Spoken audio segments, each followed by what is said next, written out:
of us brought a toy for and how we play with them and how we take care of them.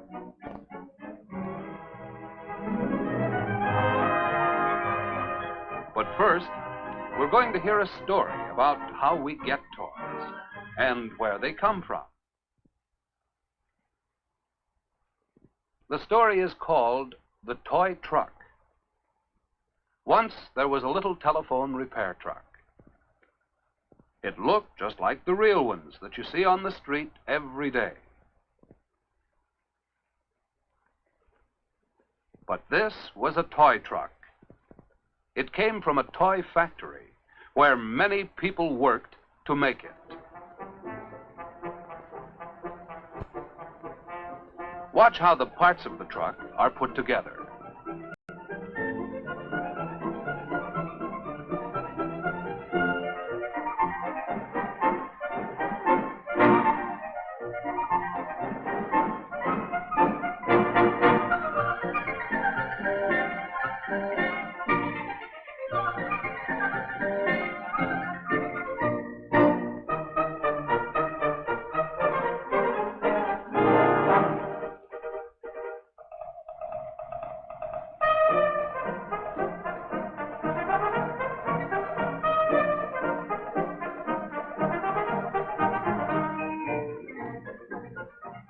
As each truck is finished, it is tested to be sure it will work.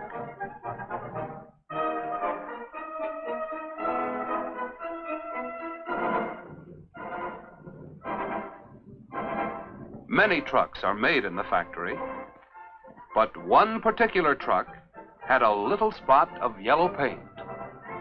That was an accident. This little truck and all the others were packed in boxes.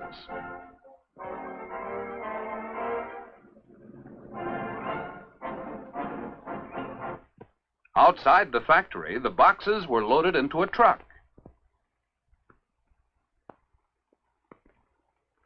And taken to the railroad station. Trains carried the toys to cities and towns all over the country. Then they were unloaded to be delivered to stores. Think how far the toys have traveled, how many people worked to bring the toys here from the factory, and think how many people worked to make all the other toys in the store.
It's fun to go to the toy store where the shelves are full of toys. It's a wonderful make-believe land, just right for girls and boys.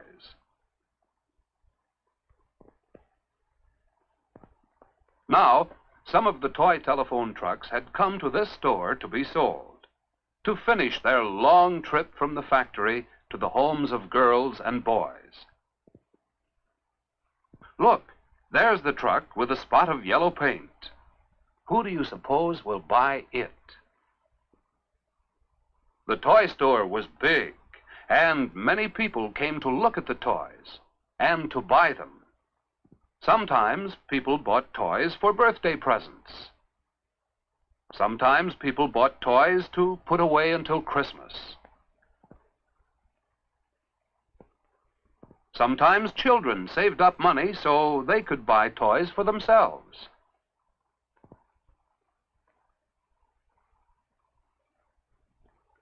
Many people bought the toy telephone trucks until there were only 2 left. And soon, the only truck left on the counter was the one with the spot of paint.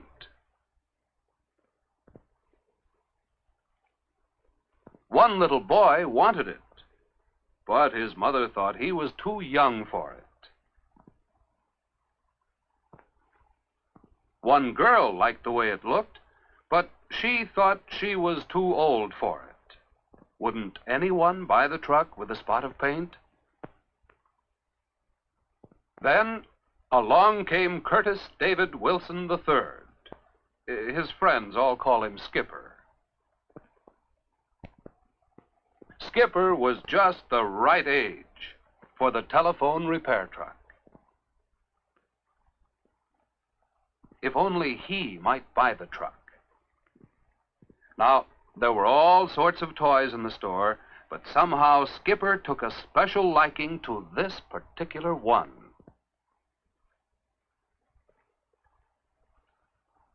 Now, Skipper didn't have any money, but Mother could see how much he liked it.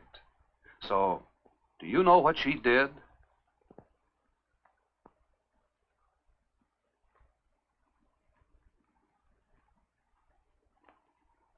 Yes, Mother bought the telephone repair truck for Skipper. Tomorrow was going to be a special day for Skipper.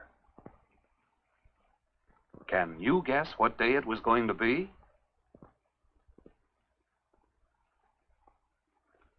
Yes, Mother was buying the truck for a birthday surprise. And so, the little telephone repair truck with the yellow spot left the toy store with Skipper and his mother.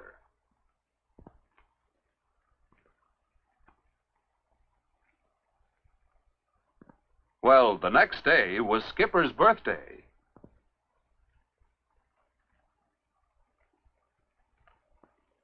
He was having fun playing games with his friends.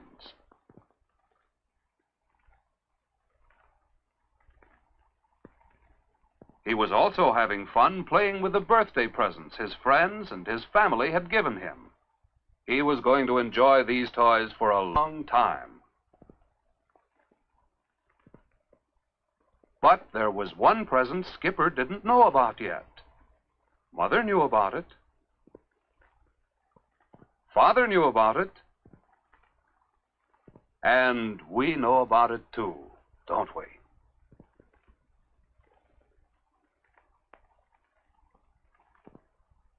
There it is.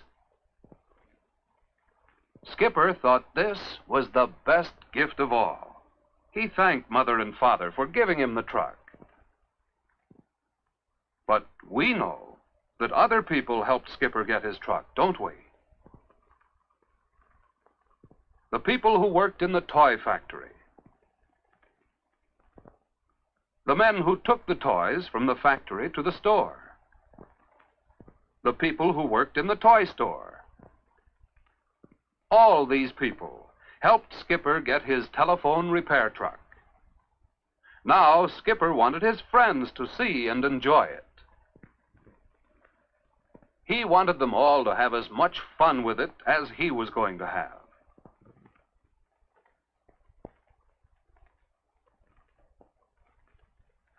And Skipper was going to take good care of it, so it would last for a long, long time.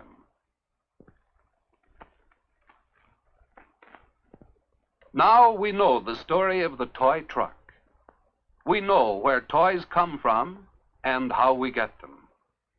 Now, let's tell about our own toys. Wouldn't you like to tell how you play with your favorite toys and how you take care of them?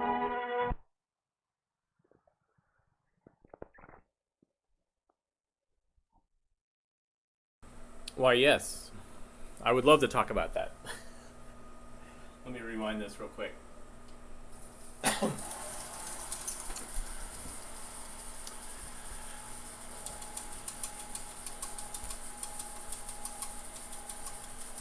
Welcome, everybody. How we doing? I seem to be out of focus. Wonder. Uh-oh. Shoot. There we go. That's a little bit better. There. It's a little bit better. Take my glasses off so we don't have a glare. Anyways, I am Skip Elsheimer of AV Geeks. Thanks everybody for joining me. So I was originally, this is kind of a bait and switch. I was originally going to show you recent film acquisitions, but I don't have many, or I don't have any that are really great. So I was like, I can't really do a screening based on that. It's really because I haven't done one in a while. So I decided to indulge myself. I mean, not that I'm not indulging myself all the time when I'm showing you this stuff, but I thought I would indulge myself because my birthday's coming up next weekend, and I have for many years wanted to do a show featuring films about Skip, or Skipper. That is my name. Don't wear it out. Yeah, so over the years I've been taking notes. Every time I run across a film that either has a character named Skipper, or Skippy, or whatever. So this last film was Toy Telephone Truck, and I was so pleased to see that the character at the end, his name is Skipper.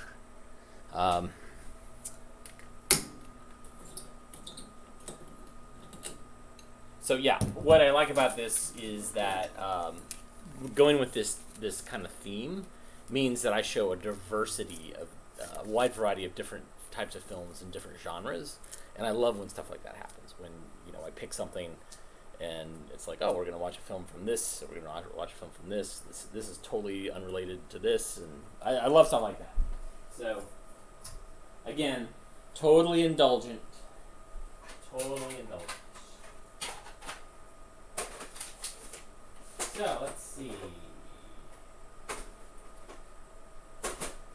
Some of these I've shown before, but some of them you have not seen. So this is one that has a different type of genre that I really like. And what's interesting is that this is from a show that's still, a TV show that's still happening. I think this is How It's Made, which is Canadian in origin. But this shows me that How It's Made is probably from the 70s, at least. And that it was, I'm not sure if it was on Canadian educational television or what, but I have a couple of films from this series in my collection, and they don't have the weird kind of electronic dance music in them, and they don't have that awesome narrator who has these horrible puns every once in a while. But it is the same gist. It is how stuff is made. So this one is, let me type this in as I'm talking to you.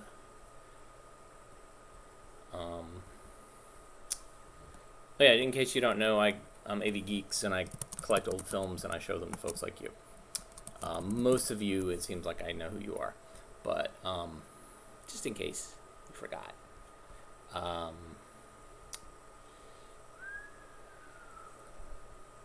So, this film is Peanut Butter. Enjoy.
So, as much as I love this film, it does remind me of the fact that Skippy Peanut Butter was the bane of my childhood. My nickname, my real name is John Mark, but my nickname is Skip, short for Skipper, not Skippy.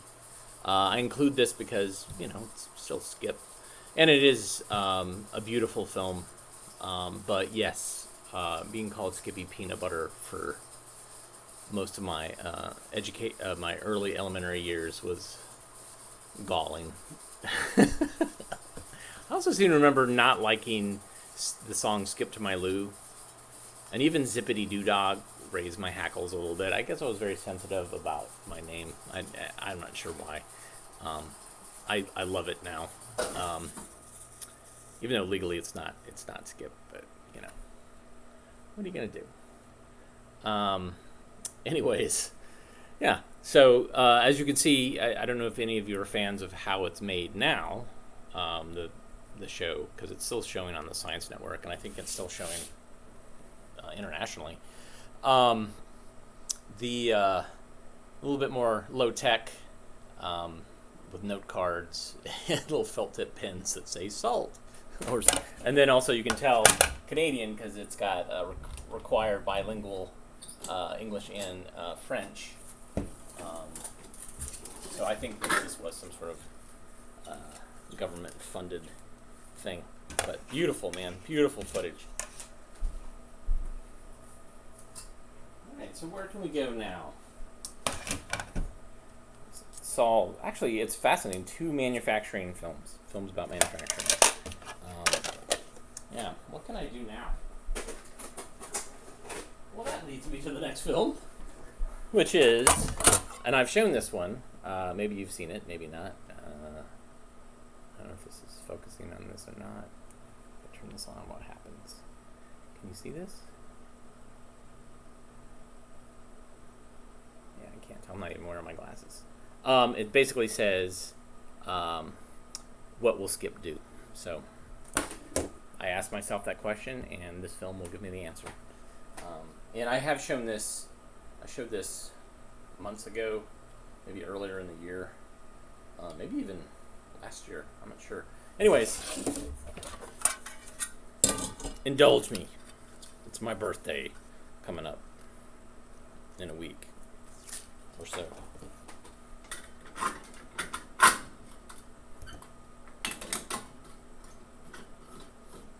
And as you can tell, if you've never seen this before, I'm actually pulling the film out, threading it up, and running it on this German telecine that was state-of-the-art, like, I don't know, 10 years ago. And I am threading it and watch it, and it's going to be beamed into your homes. The miracle of technology. Wonderful, horrible thing that is the internet. All right, so let's find out what Skip will do. I have a guess. Actually, I can't even remember what this film is about. It's funny. All right, anyways, what will Skip do? There we go.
Week. Now you understand that this is all you get. What happens if I spend too much? Well, this is all the money that you get, and we'll give you this, and if you spend it, that's all you get this week. There won't be any more. We want to see how you can handle the money, honey, before we give you any more. You have to do a good job of it. Oh. Okay? Yeah.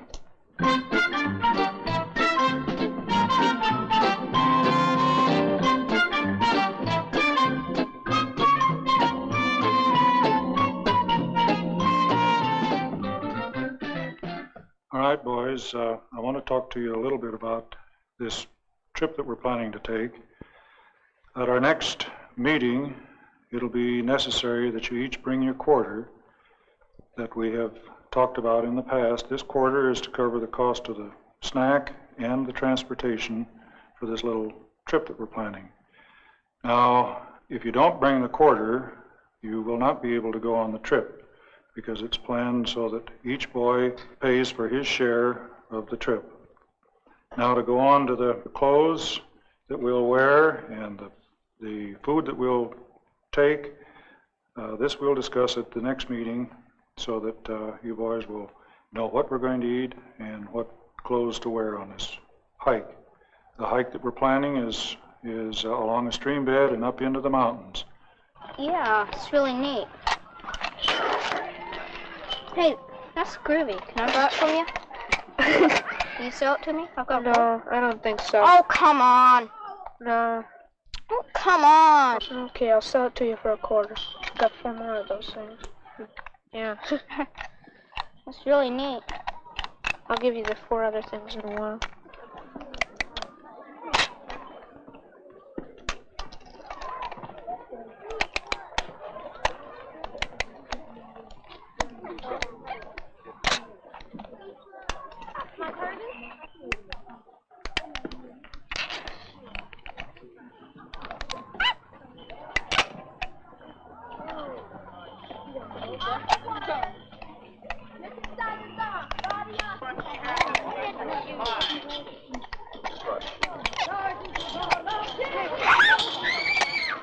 Okay.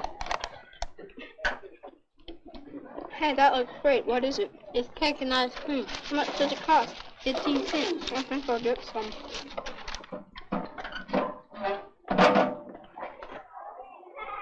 That'll be 15 cents, please. Okay. Thank you.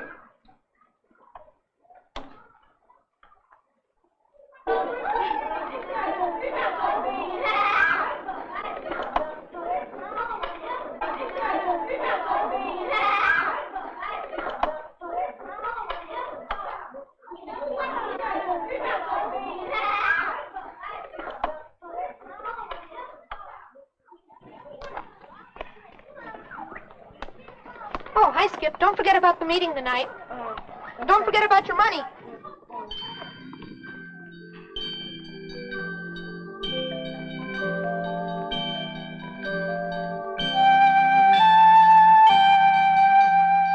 Okay, now don't forget, boys, tomorrow's meeting is the last chance to bring in the 25 cents for our trip.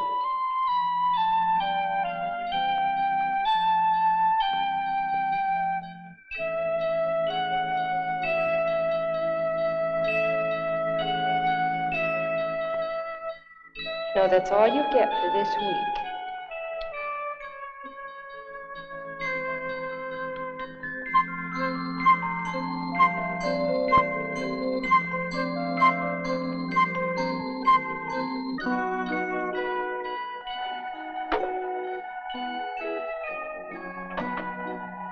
Oh, hi, Skip. Well, Skip, what's the matter?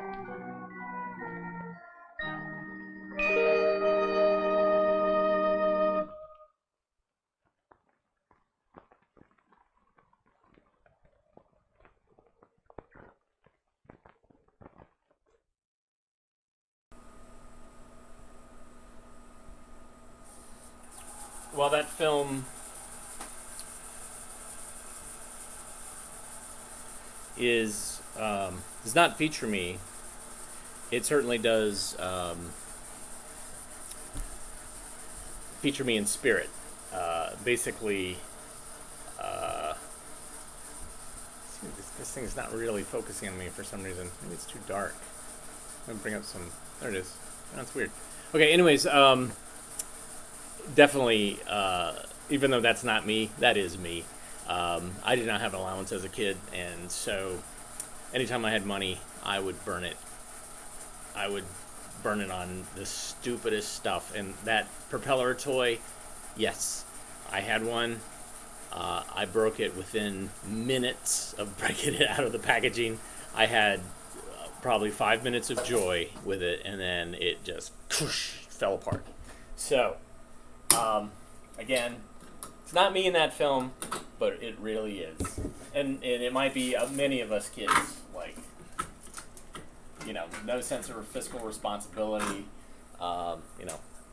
I would say that maybe I have never learned fiscal responsibility, having invested money in weird pieces of equipment and like 25,000 films and all that.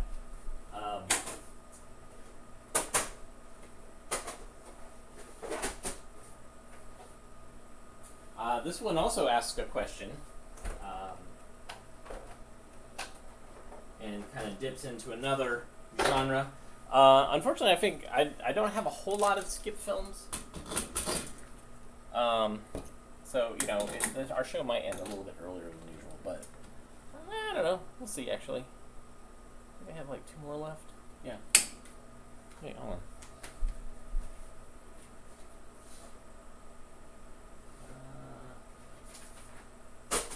I got 3 left. Alright, now we're good. Never mind. Anyways, this is What Now, Skipper? Another great film that's meant for adults, actually. And I love this because it is a safety film. And I showed this when I did a show in Texas on a lake and on a boat, pontoon boat, and I showed a bunch of boat safety films. And then we went swimming and had sausages. It was glorious. All right, so here is What Now, Skipper? Enjoy.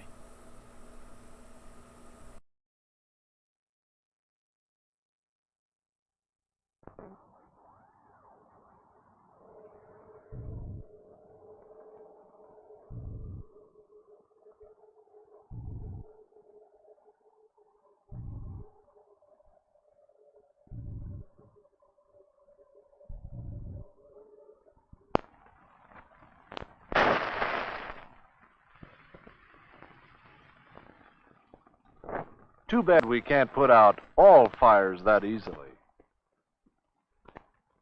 Too bad we can't run from all fires.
And what to use to put it out.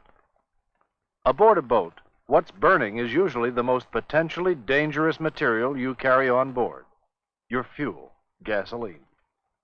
It's dangerous because there is always a thin layer of vapors coming off the surface. This is easy to ignite with an open flame or spark. The heat generated by the fire produces more vapor, more fire, and more heat, and more vapor, and so on. To break this cycle and put out the flame, you can smother the fire and remove the oxygen. A fire-extinguishing agent such as dry chemical does the same thing. Smothers the fire and removes the oxygen. What's burning? A flammable liquid, a Class B fire, as it's called. So, what do you use on it? Water? True, there's plenty available, but it will be of no help on this kind of fire. In fact, water may make it worse by scattering the burning liquid.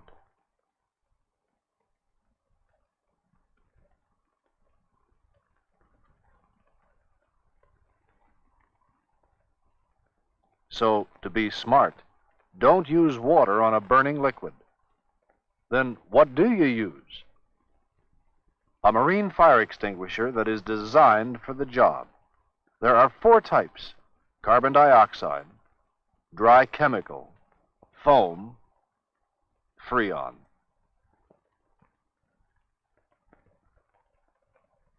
Suppose you have a carbon dioxide extinguisher available. Okay, Skipper, go to work. Pull the trigger ring and pull up the horn. Now it's activated and ready to go. Hold the extinguisher by the handle in an upright position. Attack the fire by directing the agent at the base of the flames.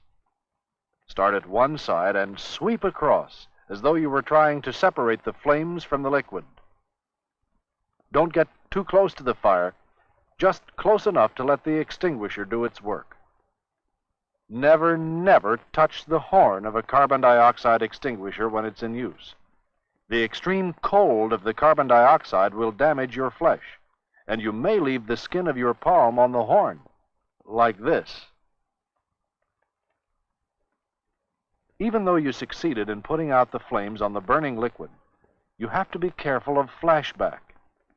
That's the result of vapors that could reignite almost instantly from heat that has built up in the liquid.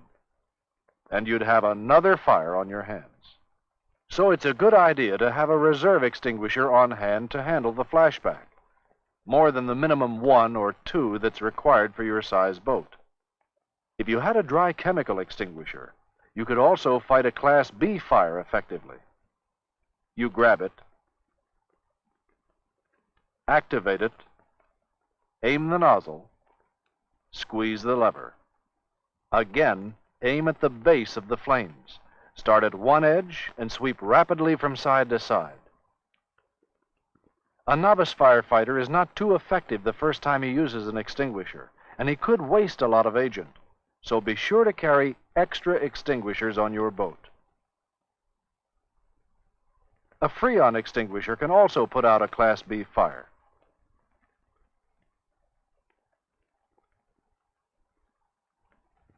Activate it and pull up the horn.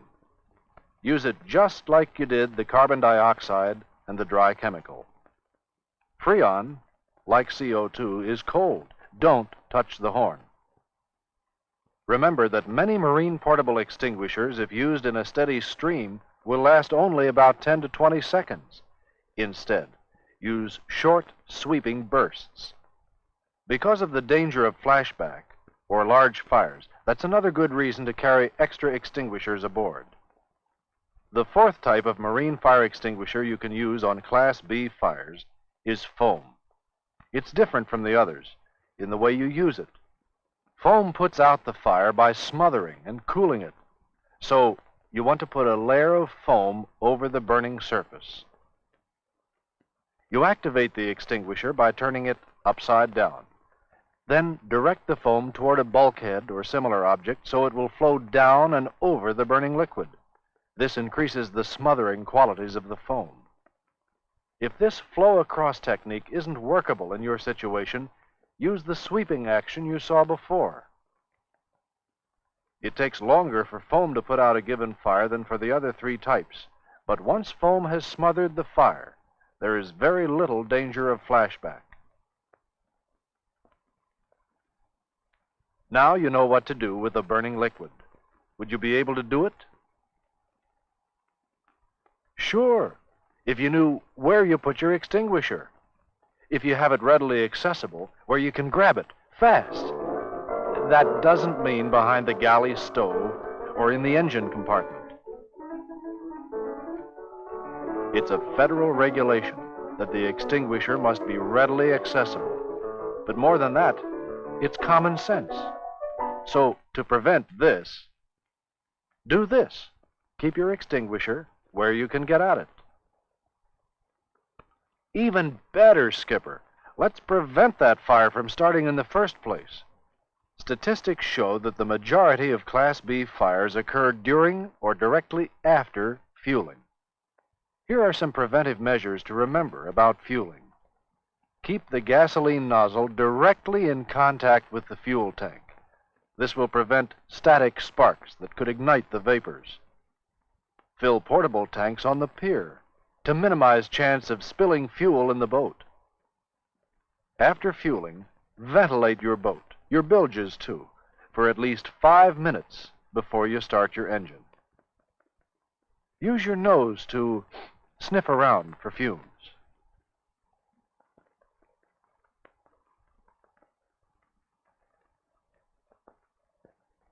If your engine will not start, the reason could be too many fumes and not enough air in the engine compartment. In this case, don't try to start your engine, unless you have a lot of insurance. As the air mixes with the concentrated gas fumes, it becomes explosive, and this is no time to introduce an ignition spark. That's why you should open up your engine compartment, ventilate it, and check for leaks in the fuel line and the fuel tank. Don't try to start your engine until it can pass the sniff test. There are better ways to get a bang out of boating.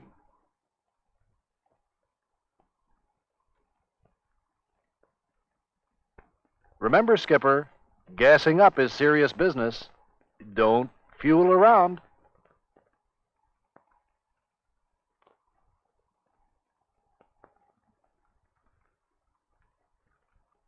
What else can burn on your boat? How about the electrical and electronic equipment, your radio, depth finder, and such?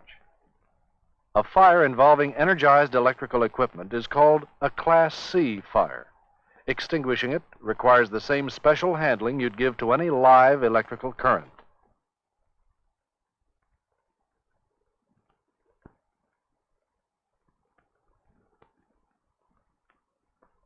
You never use water or foam on a Class C fire. You can be electrocuted that way. The other agents, carbon dioxide, dry chemical, and freon, are all non-conductors of electricity and can be used safely and effectively on Class C fires. Your first step is to turn off the current, if you can do it safely. You can put out a Class C fire with either carbon dioxide, dry chemical, or freon. Now, get your extinguisher, aim at the base of the flames, sweep rapidly from one side to the other in short spurts. Be on the lookout for flashback. If you shut off the current, the danger of flashback is decreased. A word of caution. In a tension-charged situation, you might hit the wrong switch. There may be live current in the fire. Never use foam or water. There is only one kind of fire on which you can use water, a Class A fire. You have a Class A fire when what's burning is ordinary combustible materials, such as wood, cloth, and paper. They leave glowing coals or embers when they burn. The best extinguishing agent is plain old water. It soaks the fuel and lowers its temperature almost instantly.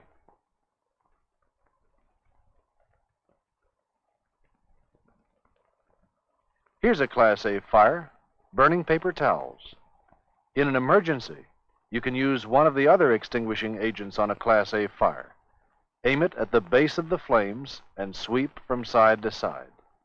Don't forget you can use water on a Class A fire. Keep a bucket aboard.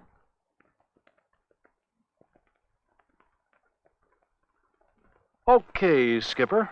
In an emergency, are you going to be able to remember all this information about A, B, and C fires and what to use? The handy guide is right on your extinguisher. Look at the label. You'll see a letter and a Roman numeral. The letter indicates the class of fire you can use it on, A, B, and C.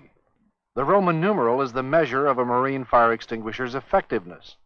The higher the number, the greater its capability to fight a given fire. The hand-portable extinguishers required by the Coast Guard for use on recreational boats are of B1 or B2 classification. They must have the words U.S. Coast Guard approved on them. Some extinguishers have all three letters on them, A, B, and C, and can fight all three classes of fire.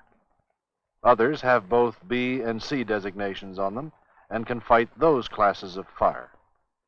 If they are size 1 or 2 and Coast Guard approved, they are all acceptable for use on recreational boats. You may, of course, carry any type of additional firefighting equipment to be safer.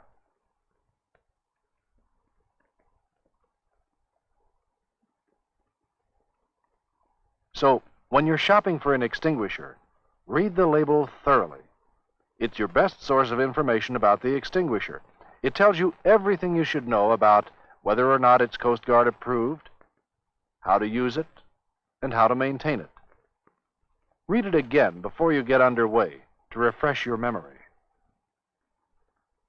Some boats have fixed firefighting equipment installed in engine spaces.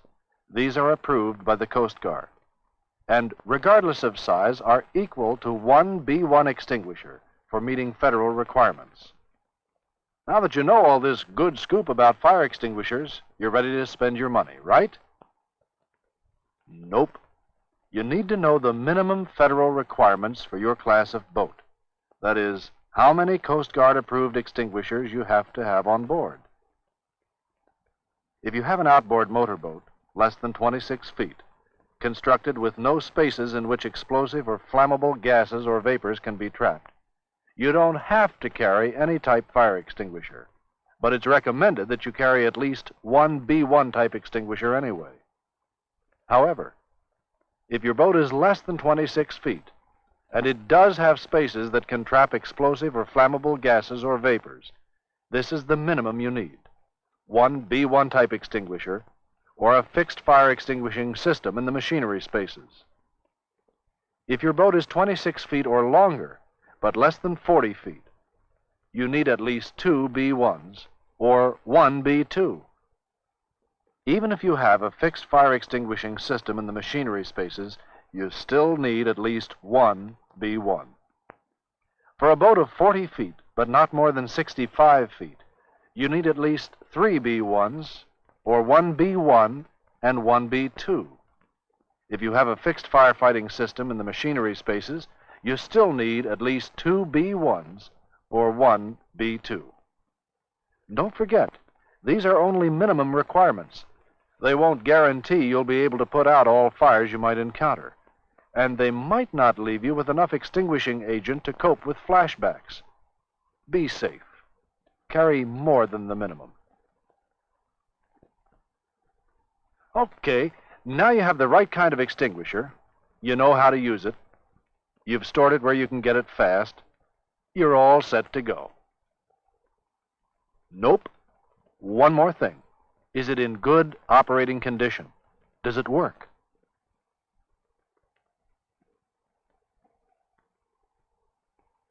Obviously, it's no good unless you can get a charge out of it. Sorry about that, Skipper. So, inspect your extinguisher periodically. Again, check the label for maintenance instructions.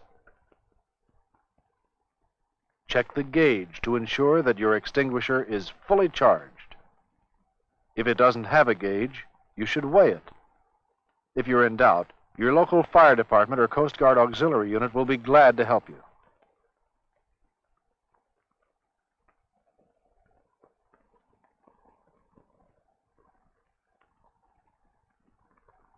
If you have used it, be sure to recharge it as soon as you can. If you don't, you may find yourself empty-handed in an emergency.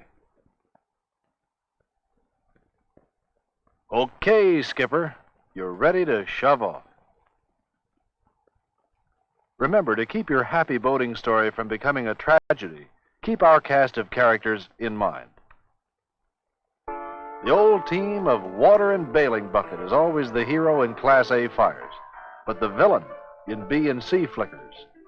Next, carbon dioxide, a cool number, best known for her effectiveness in B and C fires. She can also handle parts in small A fires. She plays best moving swiftly from stage left to stage right at the base of the flames. She's a gas. One of the more popular stars is Dry Chemical. He can play a good role, drowning B and C fires, and he too can play a role in small A fires. He works best in sweeping scenes from side to side. Direct him at the base of the flames. Freon is a newcomer who is quite effective. Like Dry Chemical, he's especially good in B and C fires. And finally, Foam. He responds well to a different type of direction. While slower to get into his role than the others, he prevents critical flashbacks and controls the scene longer, especially in Class B fires. Those are the performers. Here's the program. Read the label. Use the proper extinguisher for each class of fire. Keep your fire extinguishers operable and readily accessible. Ventilate after fueling.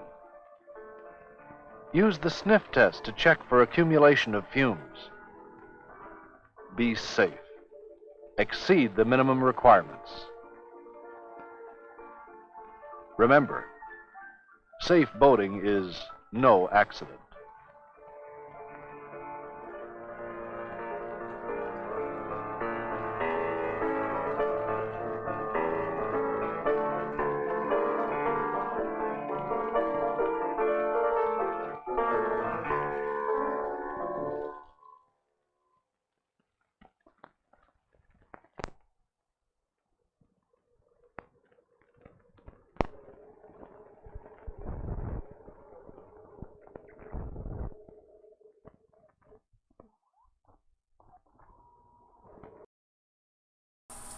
All right. Thanks, Coast Guard.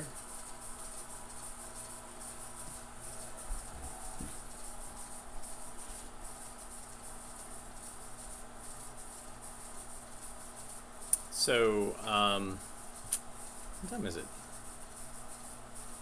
8:42. Anyways, I'm Skip Alzheimer, and I'm showing films that have the word Skip in the title, or so have a character named Skip, or have a skipper of a ship in them. Why am I doing this? Because I can. Because I actually have films that have these titles and these characters and deal with these subject matters. So it's been something for years. I'm like, you know what? I should do a Skip show. But I don't. If I did one live, I don't think anybody would come to it. So it's you guys. I'm unleashing it on you, and I appreciate your comments and your indulgence for this, because it's my birthday coming up, and I figured, you know, what the heck, what the hey. So yeah, that was a excruciating film about fire extinguishers on boats. So we love it. I have another one about how you get the boat to the dock and back, and what can go horribly wrong, including boats like, you know, flying off of I don't even know what you would call them, flying off the back of trucks and things like that. So that's fun. That's for another day. So anyways, I got some more films here. How about that? Some more Skip films. Anyways, I collect these and I show them to folks like you, live, on the internet, etc. I've actually just booked some shows in October. Wait, no, sorry, November and December. October is kind of up in the air because I thought I was going to be going to Iceland to help with a home movie day, but I'm not. It's going to be next year, perhaps. So what I'm going to do is I'm going to do some stuff at the Alamo. I'm going to do a home movie day in Raleigh, North Carolina at the Harrison Library on October 19th. And I'll probably do some more shows, streaming events. Yeah. There you go. So I'm rewinding film. If you like what you saw and you'd like to help the AV Geeks out, one way is just telling people what we're doing and why we're doing it. Or just tell them we're doing it and say, hey, watch this. You might like it. Another way is to donate. You can buy DVDs at avgeeks.com or donate at Patreon. Patreon's kind of like a tip jar subscription thing. And money from that has been paying for new equipment and paying for tape, splicing tape and bulbs and films, actually. Although recently I haven't been on eBay. Let's see. So, I'm gonna pull the next film, and this one's great. It's kind of a Sid Davis film, but not really, in that it is... Yeah, it's hard to describe what the deal is, but there's people that work with Sid Davis on this. But I don't know if it's, really a Sid Davis film. I think he distributed it, but it's about a dog named Skipper, and I've shown this film a lot because I love it. It's about a racist dog in the 50s, and how he comes to terms with his racism. It's pretty great. It's, you don't really actually start seeing diverse casts in educational films until the 60s, when the civil rights movement was taking place, and there was a lot more attention to that. You would see people of color occasionally, especially in Duck and Cover. Duck and Cover was filmed in Astoria in like 1950 or something like that, and there's actually students of color in that classroom, but they just are there. They don't actually do anything. This one has speaking parts. The reason I feel like this is a Sid Davis is because the narrator does other Sid Davis films. There's the Sid Davis thing where it's all voice, it's all like the narrator talking for kids and people, and there's no actual on-site sound. It's no sound sync, and that's a budget thing. But then maybe in the credits there's some more Sid Davis stuff in there. It's been a while since I've actually watched the credits. I'm so busy, like when I run a film, like I'm making sure that it's all threaded okay, and I'm getting a quick eye to the focus. But yeah, let's watch this. Let's see. So this is Skipper Learns a Lesson. A lesson that we all learn.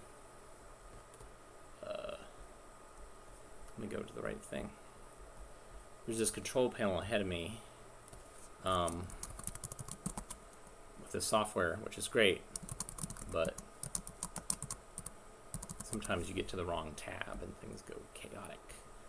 All right, so here's Skipper Learns a Lesson. Enjoy.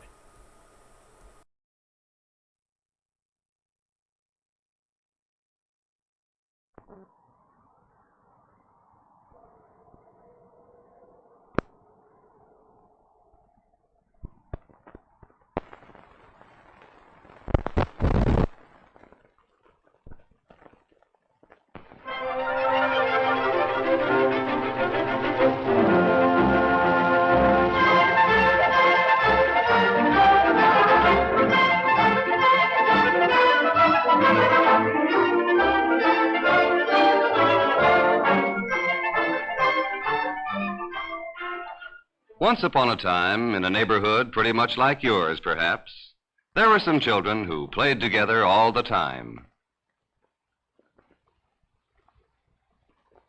There was Betty, Mike, Pete, and Larry. They had lots of fun digging in a vacant lot. One day, a new girl moved into the neighborhood.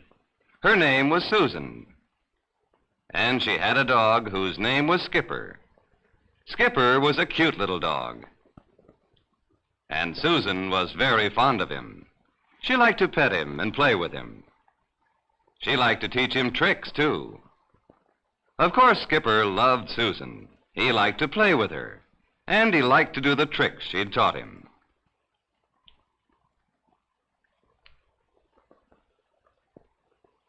But fond as Susan was of Skipper, she didn't want to play with him all the time. And when the children who lived in the neighborhood came along, she was glad to see them. They invited Susan to play in the vacant lot with them. Larry said, "Come and play with us. We're digging a trench."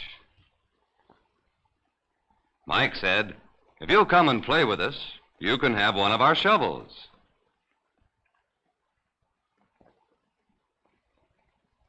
"You should see our trench," Pete said. "It's long and wide and deep, too. We're having fun." "I'd like you to play with us," said Betty. "I've been hoping a girl would move into our neighborhood."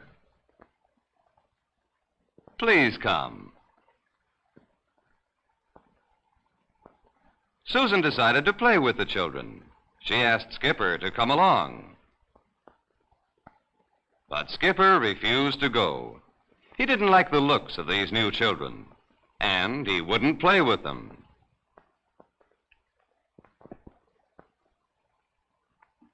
While Susan and her new friends went off to have a good time, Skipper stayed at home on the porch. "I won't have anything to do with such funny-looking children," he told himself. So he just stayed there and sulked. Now there were some dogs in this neighborhood. They belonged to Susan's new friends. They played together, too. When they saw Skipper sitting alone on the porch, they came over to ask him to join them. But when the first dog came up and invited Skipper to play, Skipper looked at him and barked a mean bark. "I won't play with you," he said. "You have a funny shape." The first dog's feelings were hurt, so he turned around and left. The second dog came up to Skipper. "Come and play with us," he said. But Skipper didn't like the size of this dog. He was too big, so he snarled and barked at him, telling him to go away.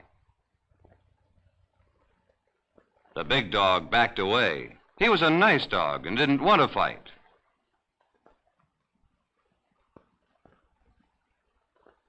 Skipper looked at the third dog, who was still sitting on the lawn. And he snarled and barked again in the meanest voice he could manage. "I don't like the color of that dog's coat," he said to himself. He snarled and barked some more. And he chased the new dogs all the way down the street.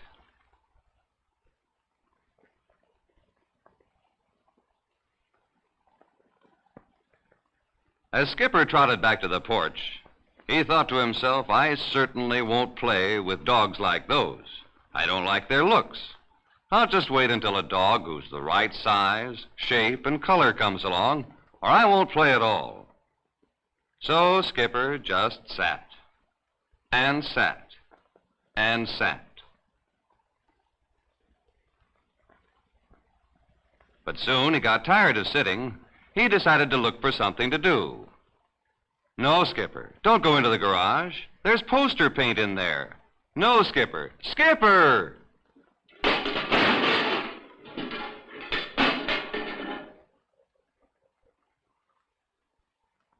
Uh-oh, poor Skipper. Poster paint all over him. And off he went to find Susan to ask her to clean him up. As he started down the street, he met the first dog. "Go away," said the dog. "Go away, you look funny." Skipper was surprised. No one had ever spoken to him like that before.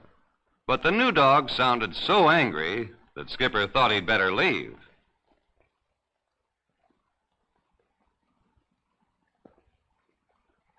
And then he met the second dog. The second dog looked at Skipper and said, "Go away, you're funny." Maybe you don't remember me, Skipper said to him. I'm Skipper. You wanted to play with me before. Not now, said the second dog. Go away. He sounded angrier than the first dog, and just as Skipper was about to leave, the other dogs came up. Hiding behind the big dog, the third dog said, Go away, Skipper. We don't like you. Skipper had had enough. Look, he said, you're all being pretty silly. This is just paint on me. It's only on the outside. Inside, I'm no different than I was before. You're the silly one, said the big dog. We don't care what you're like on the outside. It's inside that matters. And inside, you're not a nice dog.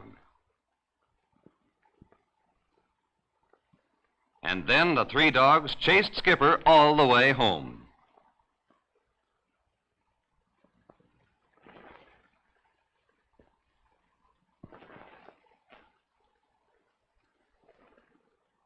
Back on his front porch, Skipper felt very sorry for himself. He whimpered and complained in the saddest voice he could manage.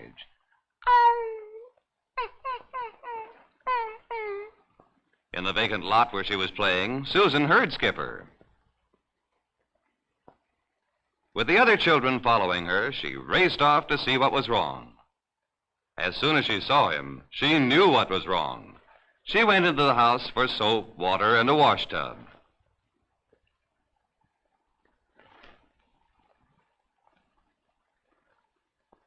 In the backyard, all the children helped give Skipper a good bath. And while they washed him, Skipper did a lot of thinking. I have been a silly dog, he said to himself. Imagine not liking others because of their looks.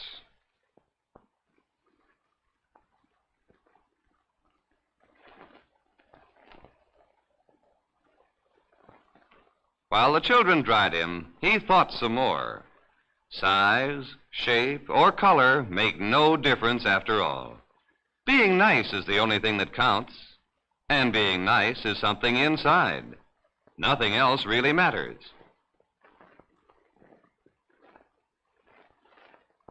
After Skipper was washed and dried, everyone went back to play in the vacant lot. The other dogs were there. Skipper said to them, I'm sorry about the way I behaved. I'd like to play with you now if you'll let me. After that, everyone played together and had a good time.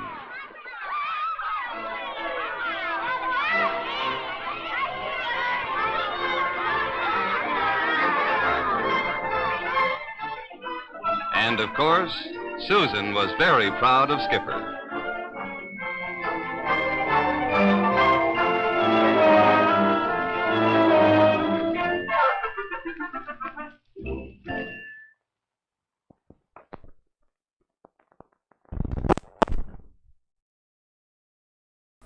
Oops, the leader popped on that one.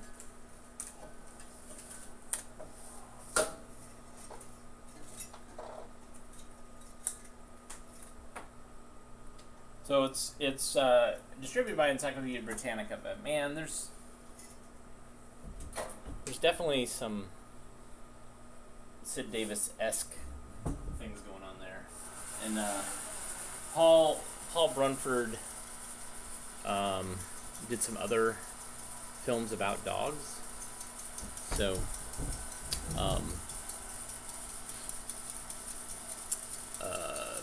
he comes by it honestly, telling these kind of fables.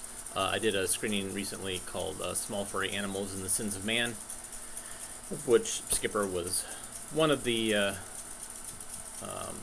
sins, and also showed Snookum Bears on a Rampage, and a film about bullying with some puppets where there's this little bear who bullies his friends, dressed as a cartoon or a comic book character. Then, of course, I showed the Disney Academy Award-winning documentary White Wilderness, and I showed the Lemmings portion. where we see lemmings committing suicide, which is beautiful color footage, slow motion, camera shot. It's set up in these places where you see these just dynamic shots of these lemmings kind of somersaulting into the water to their death. It's really something, and of course it's all faked, because lemmings don't commit suicide. So the film is also known as the Disney snuff film because they basically pushed a bunch of lemmings off a cliff. Maybe I'll show that at some point. Won an Academy Award. All right.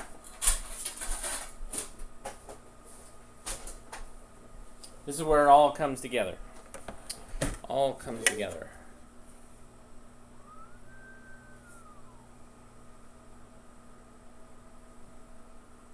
Yeah, this camera kind of sucks. It just has this weird...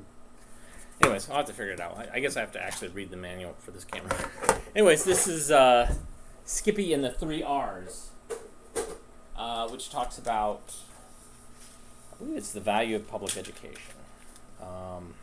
Or it might be introducing kids to the concept of what school is going to be like. It's been a long time since I've seen this one, so it's almost like I haven't seen it. But I do know it has the word Skippy in the title, and I know that there's a kid named Skippy in it. And I think he rides a bike. So those are things I definitely know. 3 R's, of course, reading, writing, arithmetic. It's not really 3 R's, it's an R, a W, and an A.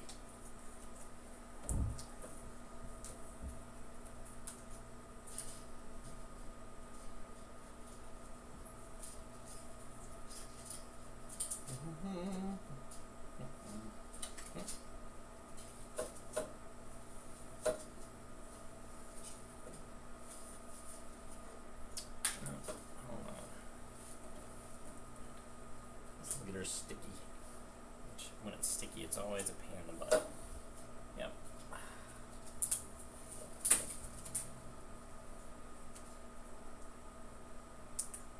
is leader. Just tore it off.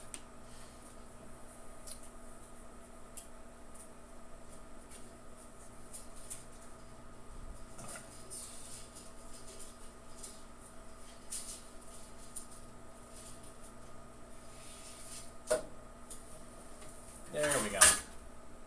Wow. Very short leader. Alright. There's that.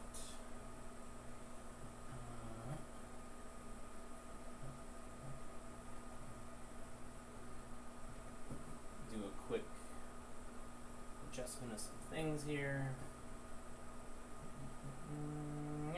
Okay. Alright. Here is Skippy and the 3 R's. Enjoy.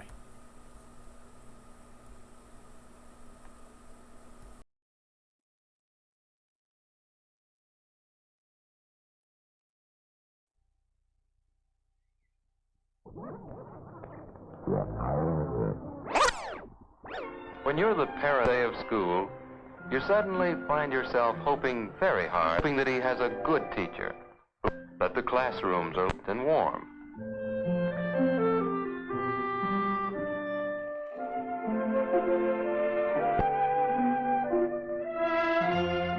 You wish you could go with him as you did yesterday, but you do want him to grow, and you encourage his independence.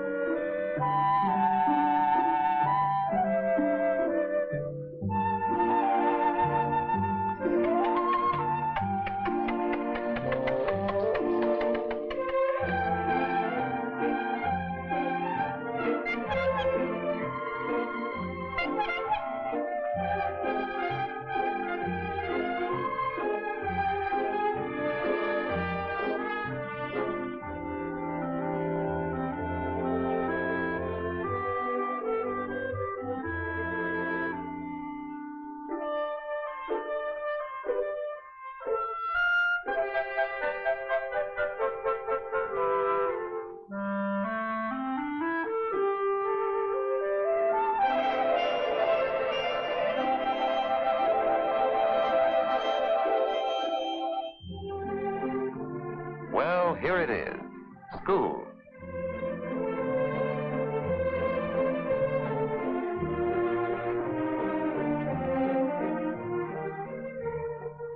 And here you are, Skippy Gordon, first grader.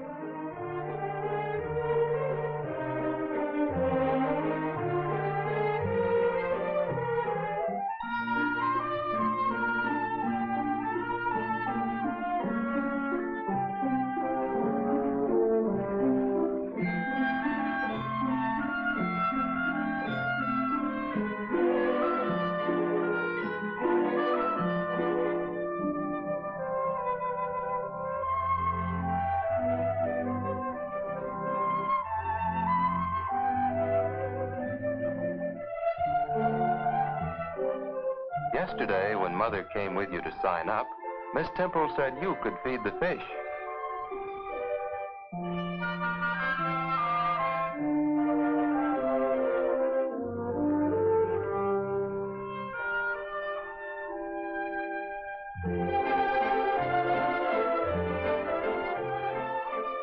Careful, not too much.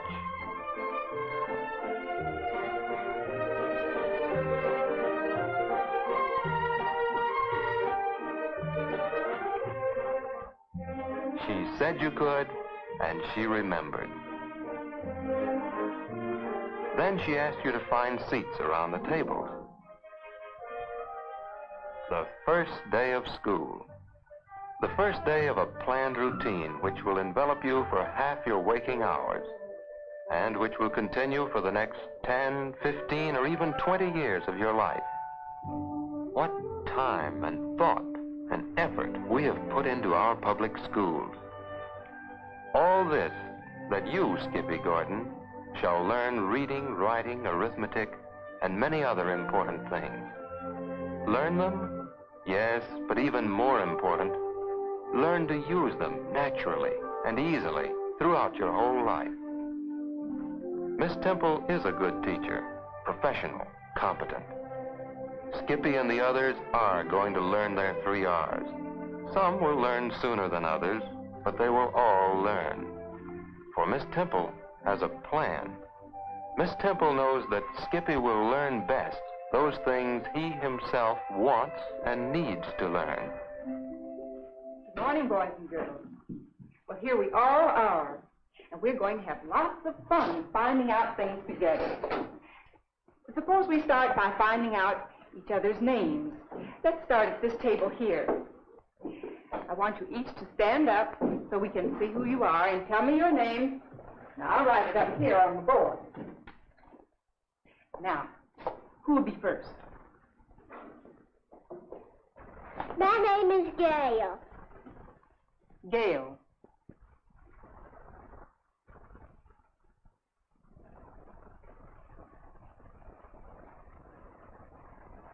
My name is Skippy.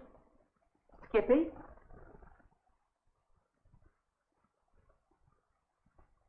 Skippy watched Miss Temple write. That was his own name she was writing up there. Of course, he was Skippy Gordon, and that was his name. It would be stretching a point to say that Skippy can read his name, but he knows that those letters are his name, one down from the top in the 3rd row, right where Miss Temple wrote it.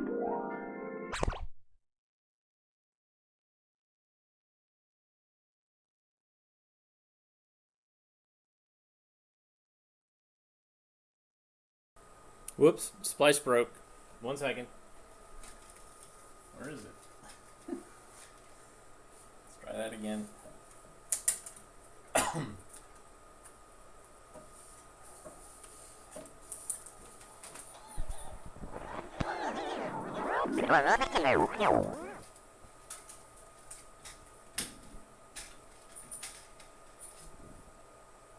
If there's any doubt this is not live,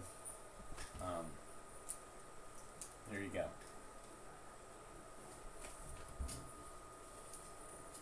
I can do this.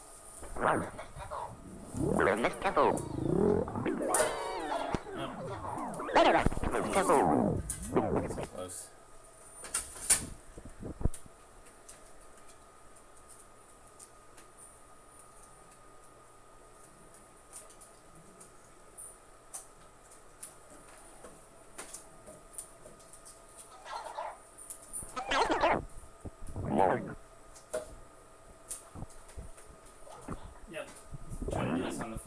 not doing this the way I should do it, but just to get the show on the road.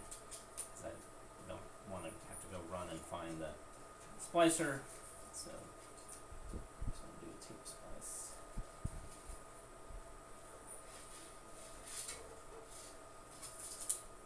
Nope, you suck.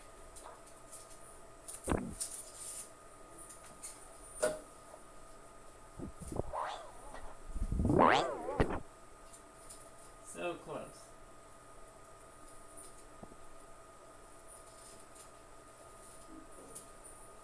So close.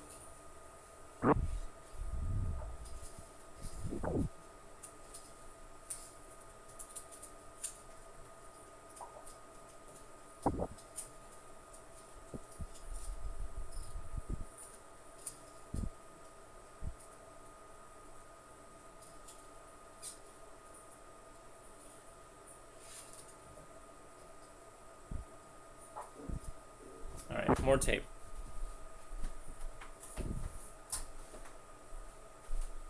Longer piece.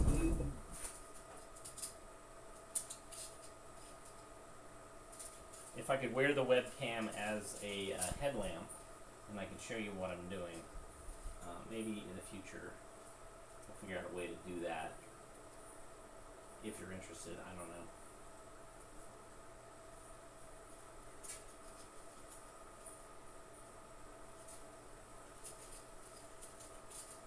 And then, you know, if I did that, then of course I would do it the way I'm supposed to do it. I would actually have a splicer, tape splicer ready. Okay, here we go. Begin to understand.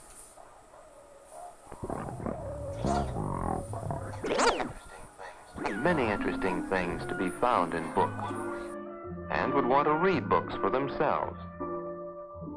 And all the time Miss Temple read, his name, Skippy, go there on the board where Miss Temple had written it. When Miss Temple finished reading the story, they talked about it. How many fish did the little fisherman catch?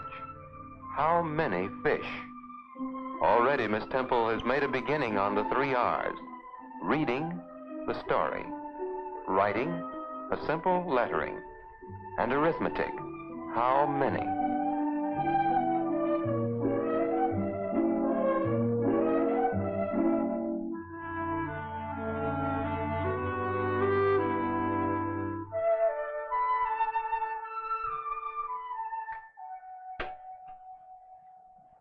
Well, Skippy, what did you learn in school today? That's a big question. Skippy did find out some things, but he hasn't labeled them, "Today I learned." What's the matter? Don't you like school?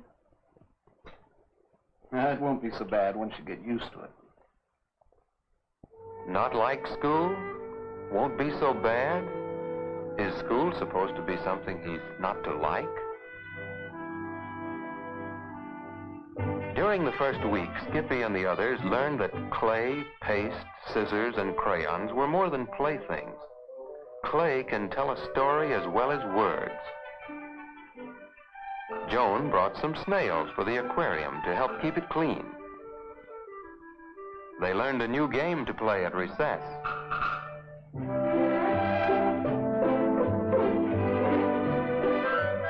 They took turns and found that by taking turns, everybody had a chance. They listened to music, tried out sounds and rhythms.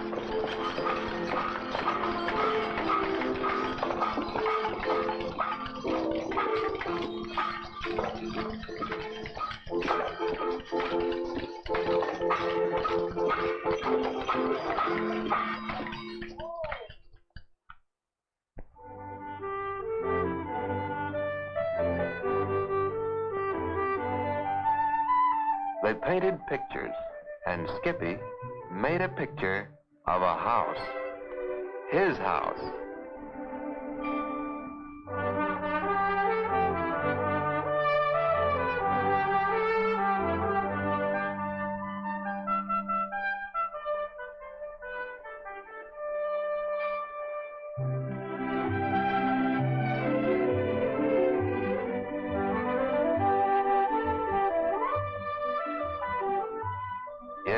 children learned many things. And Miss Temple was learning too. Learning which children were ready, eager for the next steps. Which children were puzzled, needing patience and understanding to help them along.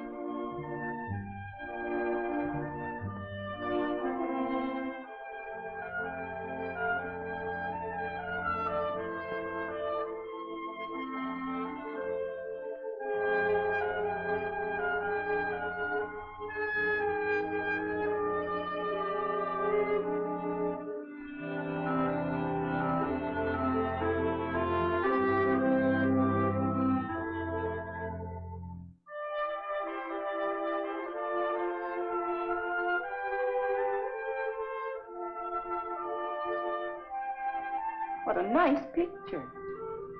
We can make an S for Skippy.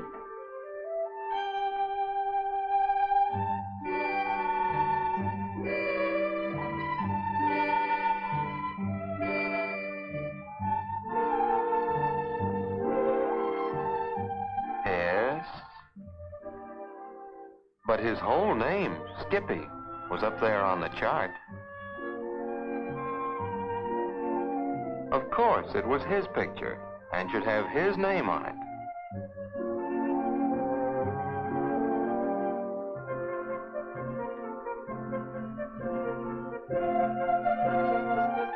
S K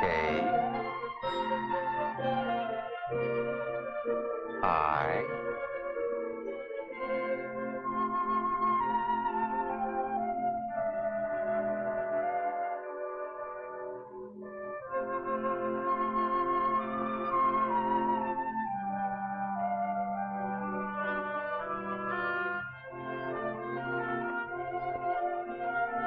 S K I P P Y. There, Skippy.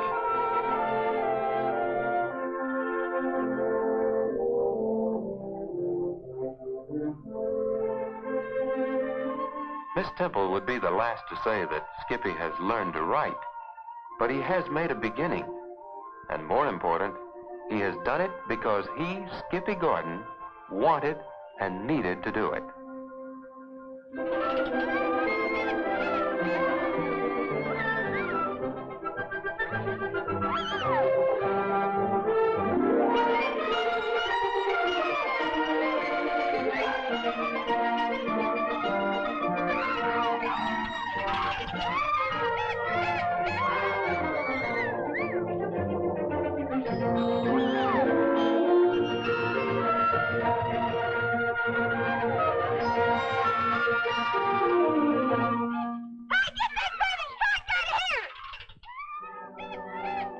Some things you learn quick and hard. The boys were right. It is a baby's trike.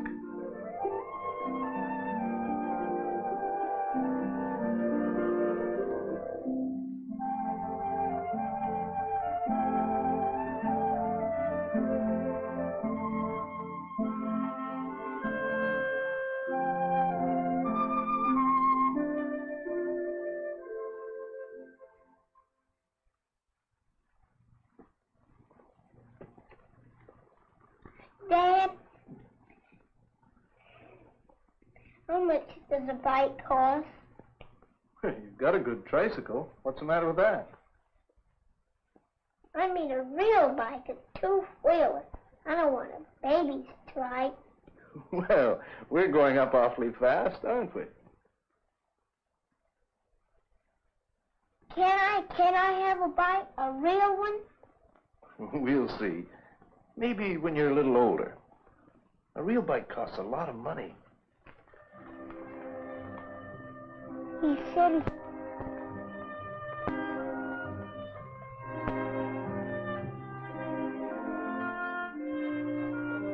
Well, Skippy, you're still thinking about what you're going to draw? Maybe you'd like to draw some of the things that you made yesterday.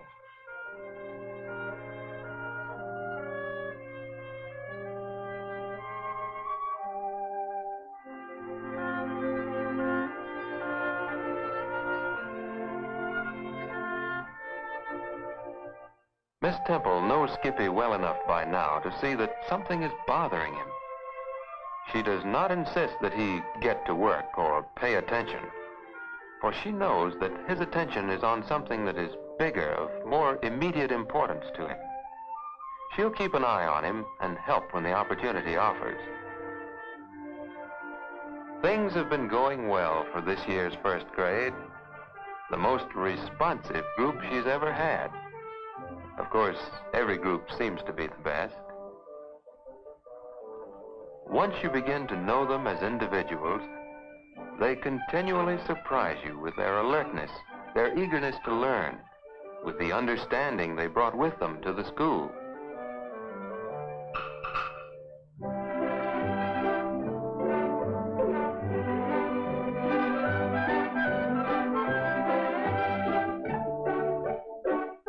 Yes, they're coming along, not all at the same speed, and some are better at one thing than another, but things are proceeding.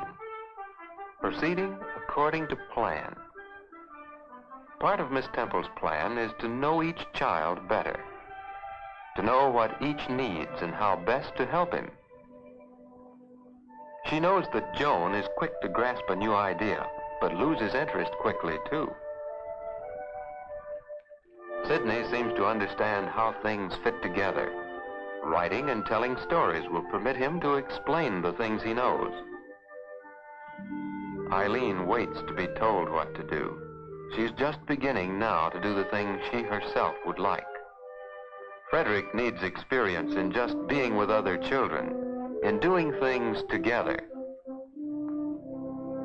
Linda was well along in reading and writing when she entered the class, and she takes pride, perhaps too much, in being best.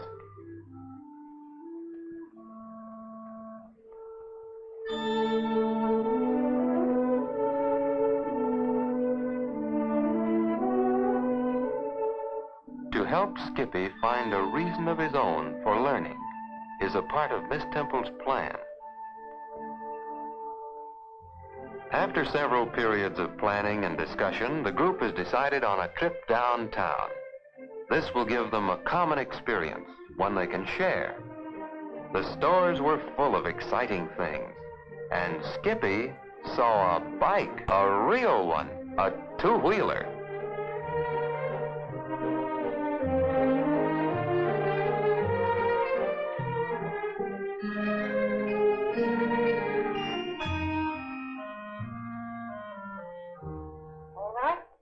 Now another store.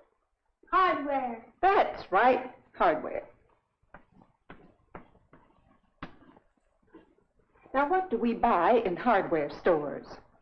Bikes. Yes. Bicycles. A reason for learning. Skippy has given Miss Temple a clue. Reading, writing, arithmetic, spelling can be dull things indeed if Skippy has to put aside his desire for a bike in order to learn them.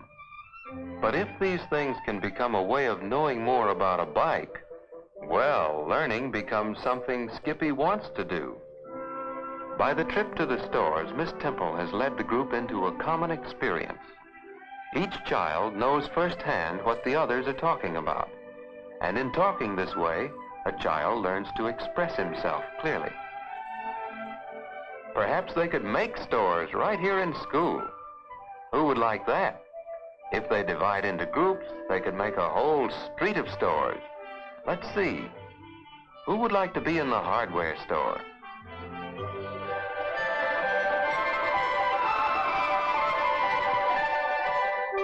There's lots to think about and decide, and perhaps they should decide on a certain time each day for work on the stores. Yes, there are many things to be learned from the stores. And the bicycle is a part of it all now.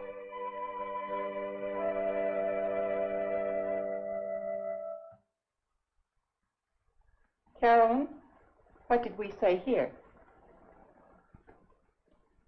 Where did we go? We went to the store. That's fine. Ray? We saw people buy things. That's right. Gail? We can buy things too. Good. Larry. We buy things with money. Reading and writing go naturally together. Ways of finding out and then telling about things they do and see and think and feel. These simple words have real meaning based on the child's own experience. And as he writes the words, he begins to learn the shape and form of his letters. This natural, easy approach to the 3 R's is all a part of Miss Temple's plan. Snack time offers practice in simple arithmetic. Blocks, a way of learning and working together. And as the days pass, the stores begin to grow and take shape. It's satisfying to build things for yourself. And you do have to get the stores built first if your meanings that lie behind the words is the basis for much of Skippy's future learning. Miss Temple knows that some children learn to read more quickly than others. She gives the quick readers plenty of material who reads more slowly. Pictures develop an interest, a desire to know what the words say. Some children can paint a story better than they can tell it. Sharing a common experience enables the children to make a story of their own. And as for reading from real books, they are available and ready, but there should be no hurry. For to read well, a child must be ready, must know a tremendous lot of things which he brings to the printed page to give the words meaning. Some of the children have read several books. Among these simple stories are the planned pre-primers which build vocabulary of simple but necessary words.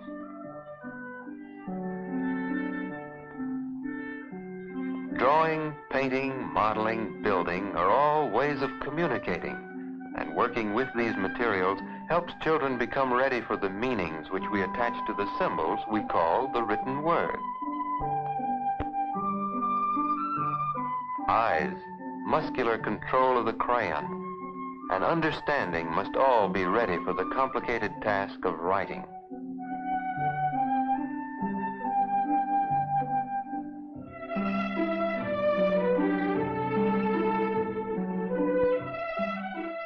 See my bike.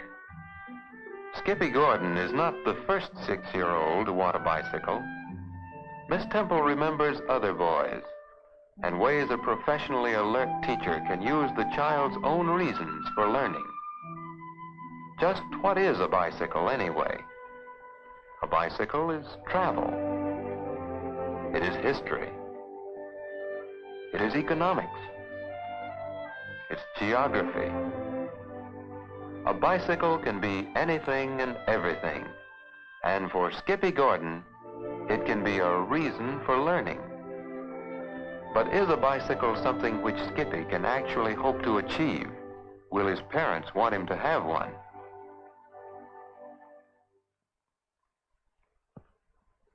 See my bike. Well, that's a fine picture. But bicycles cost money. You know, I think Skippy's getting big enough to need a regular allowance. Well, I guess anybody who can make a picture like this is old enough to have an allowance. Would you save it to buy a bicycle? Oh, boy, can I? Well, how long will it take to save enough money? It'll take quite a while. Daddy, now talk it over. Well, now it's time for you to go to bed.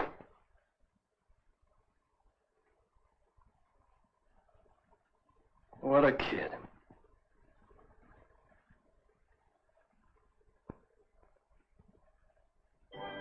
The holidays march across the calendar.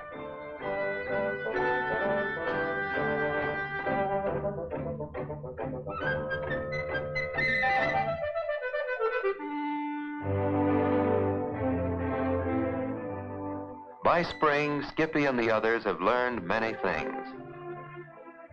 Some have learned more quickly than others, but they have all learned. Skippy has begun to read. More important, he does read. He has discovered that books tell him many interesting things he wants to know. Skippy has begun to write, and he does write. He has found out that writing is a way of telling things to other people.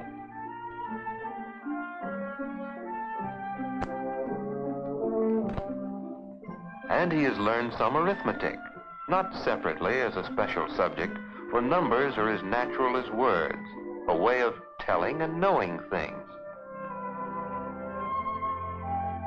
How much is a bike? 4750. I'll take it. 4, 7, 5, 0. All this is the beginning of arithmetic.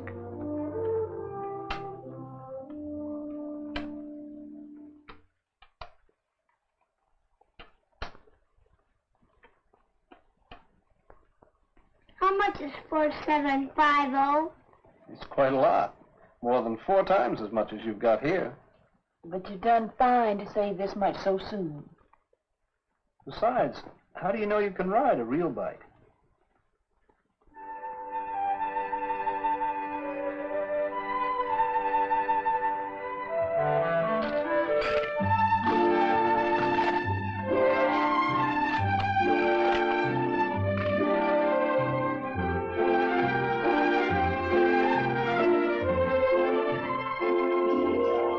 Want a soda bike? Huh? Want a soda bike? Oh, God, what would you use for money? Hey, how much got there? More than $12. No kidding.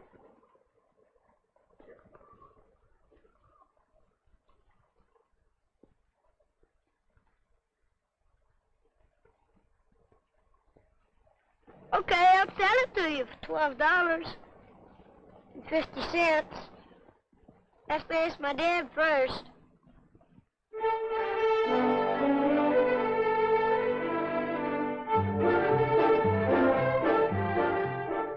Who'd have thought the little guy would stick to his saving, find the bike he wanted, make the deal himself? Well, it just goes to show. Goes to show what? That another boy has a bike? Perhaps it shows that Miss Temple's plan really does work. That Skippy's interest in the bike could be used to help him learn reading, writing, arithmetic, yes, and much more. That modern teachers understand this way of teaching gets better results than memorization, meaningless drill, and stern discipline. And best of all, Miss Temple's plan is no secret. Other teachers know this way of teaching, and as Skippy grows and learns through the grades, they will be there waiting to help and guide him as he meets new problems.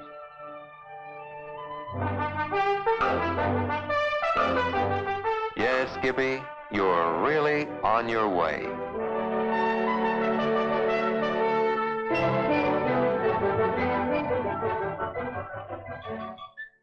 We wish we could go with you, Skippy, just once again.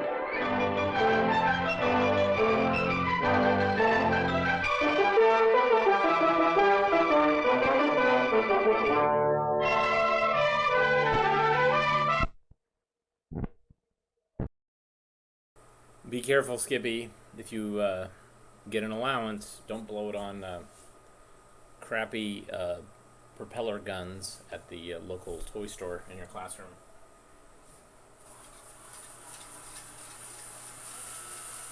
Alright. We are going to try to rewind this, and I have to monitor this a little bit. Here's an example of a Kodachrome film. Not every film I have is faded, beat red. Some of them are actually pretty great. This, it's kind of contrasty because it is Kodachrome and it's a dupe, but still kind of stunning. Beautiful color format. see if this will go past. It's kind of a crapshoot here. I might have film flying everywhere.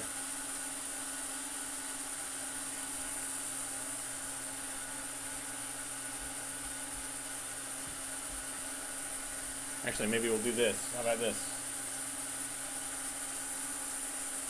See what happens.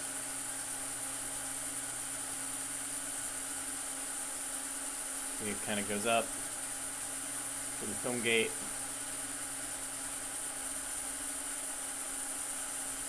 And it goes up. Meanwhile, where was that horrible splice? Can you see it?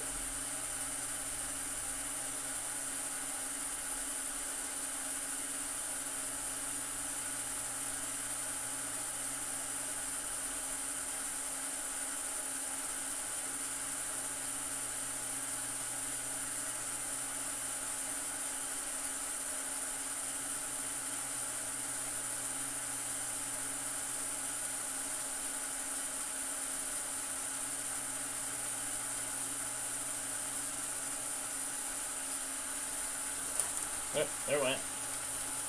It did it. All right.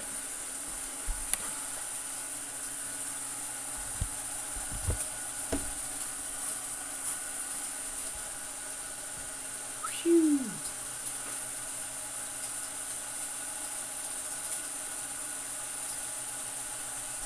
All right, well, that's good, because that could have been a big mess. Take my glasses back off again. All right.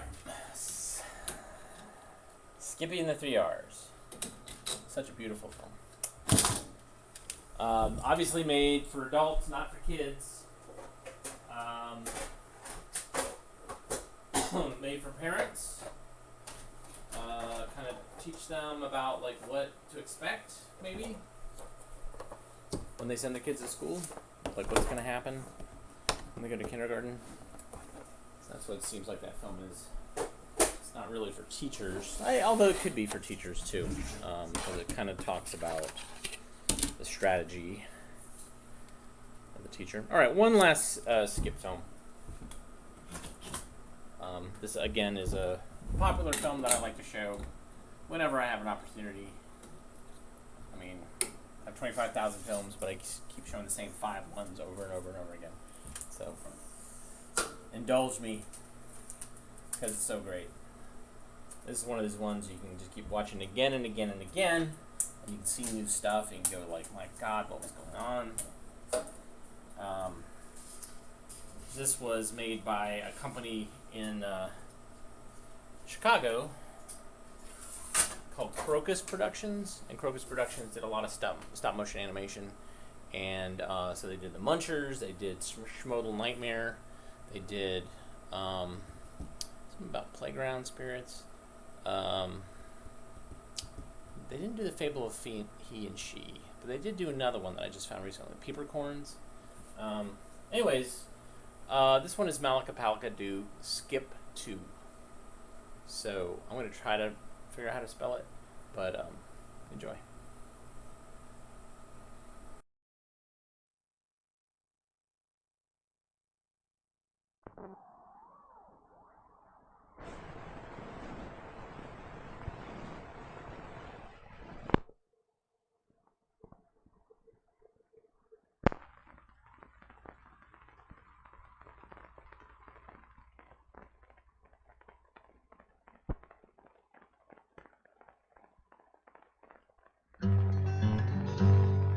One shiny day, so I've heard folks say, a sister and a brother changed themselves to beanbags, changed themselves to beanbags, and went not far away.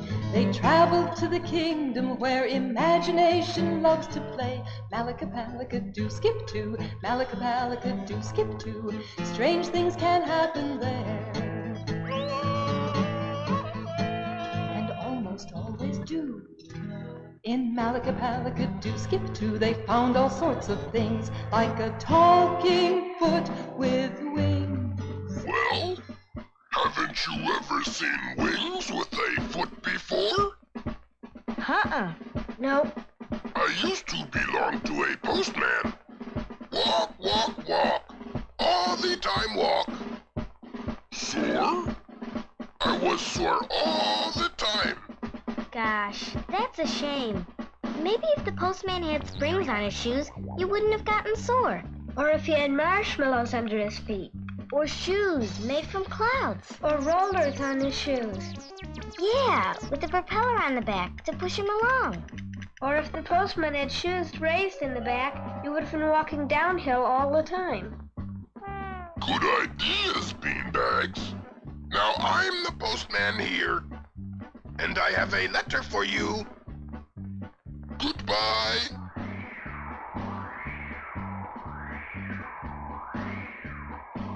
What does it say? It says, "Hi there. The kind demands that you come to him," and it's signed, "The Kind." What's a kind? Maybe that's like a king. Maybe. Anyway, let's find out what he wants.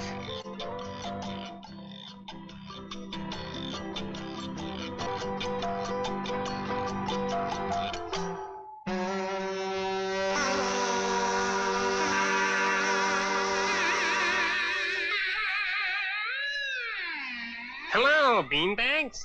You are a king, and not a kind. Your letter must have been misspelled. No, it wasn't. I got tired of calling myself the Kindly King. That sounds like I'm patting myself on the back. So I shortened Kindly King to Kind. My full name is Kind Awful, the Kindly King of Malaka Pukala Pukalap the Doodoo, or Malaka Kukapa.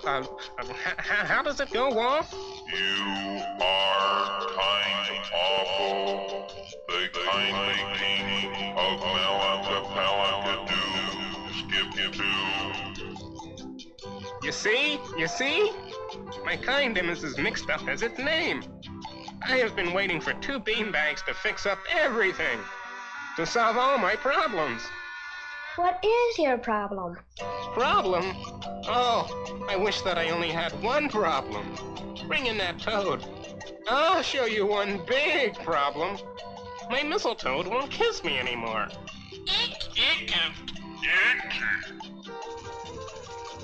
A mistletoe has mistletoe hanging over her head. She's supposed to kiss everybody, but she won't kiss me. Why? How could they get the mistletoe to kiss the kind again? The kind missed the kisses of his mistletoe friend. Think, and how can it end? They use their minds, and now the kind has got his kiss again. Enough! You beanbags are really amazing.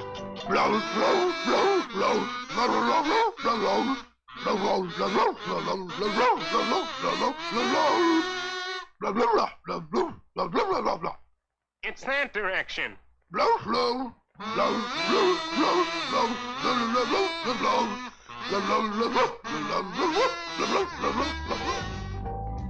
You beanbags are so good at solving my problems, I now appoint you as the official problem solvers of the entire kingdom of Malakalakalakapukaludura.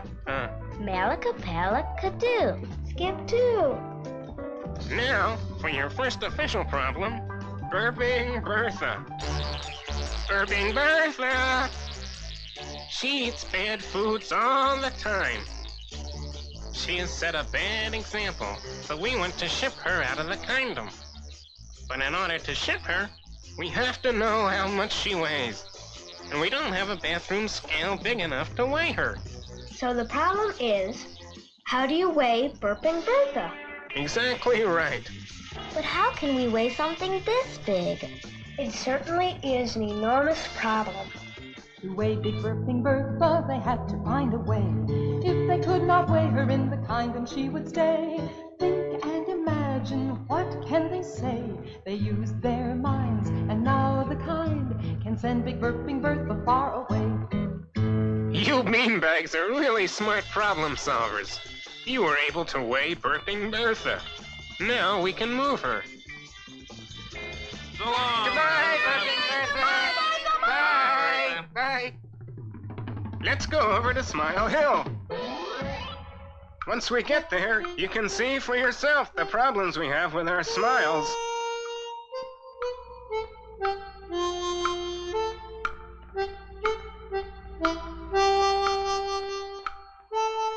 You You see? These are the official smiles for the entire kingdom. No fun! No fun! No smile for a while. Now, how can a kind run his kingdom without smiles? All they need is something that will give them fun for a while, so they'll smile. Make a smile smile. How could they get the smiles to smile when they were oh so sad? Smile Hill was filled with gloom, why were things so bad? Think and imagine, how could they make the sad smiles glad? They used their minds, and now the kind has the smiley smiles that he has ever had. Fun, fun, fun! Smile, smile, smile! All the while smile! Ha-cha! My kingdom is happy again. You beanbags are wonderful.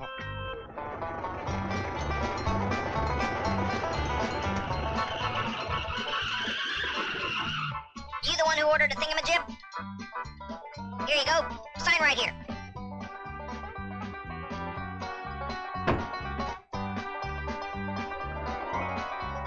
Hey, everybody! Our thingamajig has finally arrived. Come on, let's get it started. What is a thingamajig? Why, a thingamajig can be anything you want it to be, or do anything you want it to do. A thingamajig can set you free to do what you want, be anything you want to be. A thingamajig's like a beanbag's mind, and anyone can have one, even a kind.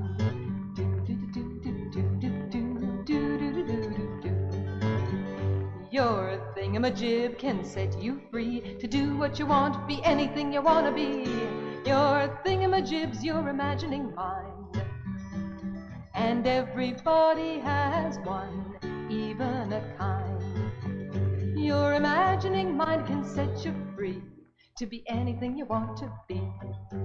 But don't you want to be a great kind? Of course! Maybe. But now with my thingamajig, I can be a beanbag kind.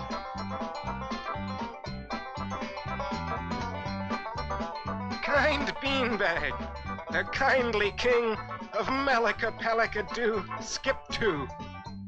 Thank you, little beanbags, for all your help. But now that I have my thingamajig, now that I'm a beanbag, I can handle everything myself. Gee, that makes us happy. But if we're not needed, then we have to go. I'm glad we could help solve your problems. Goodbye, little beanbags. Goodbye, kind beanbag. Goodbye. One shiny day, so I've heard folks say, a sister and a brother who turned themselves to beanbags, changed right back to children, and traveled home again. They found it was such fun to find a place to play games in their mind. In Malika-Palika-Doo, Skip-Too, Malika-Palika-Doo, Skip-Too. They found it was such fun to find a place to play games in their mind. In Malika-Palika-Doo, Skip-Too, Malika-Palika-Doo, Skip-Too.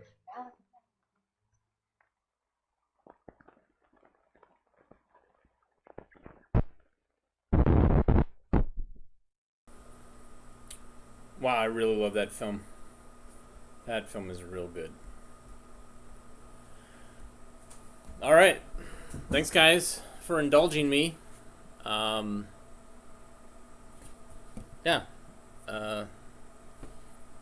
Films about Skip. I'm always on the lookout to find new ones. But, yeah, that was pretty great. It's been something I've been wanting to do probably for 5 years. So thanks. Thanks for being there and watching it, and for your comments. And again, I'm Skip Alzheimer. I collect old films and show them to folks like you on the internet and live and other places. Go to avgeeks.com if you'd like to know, see some other films that I have online. I have probably close to 3,000 up there. Keep an eye out. I think October 20th we're going to try to do another streaming event, and I'll look and see what I can thematically what's going to work. I've been working on a couple of different projects, working on a VD film project, so maybe I'll bring some of those out. I know you'll love it. Anyways, if you like what you saw, I'd like to help out. You can get DVDs at AV Geeks. You can also donate at Patreon, and that money goes to buying supplies like tape and splicing tape and equipment, and also films. So, and also pays for shipping when people are like, "Hey, do you want these films? You can have them," because that's what's happening more often than not, is people have them and no longer want them, and so they end up with me. Thanks again, everybody, and hopefully I will see you again soon. And everybody have a good October coming up, and bye.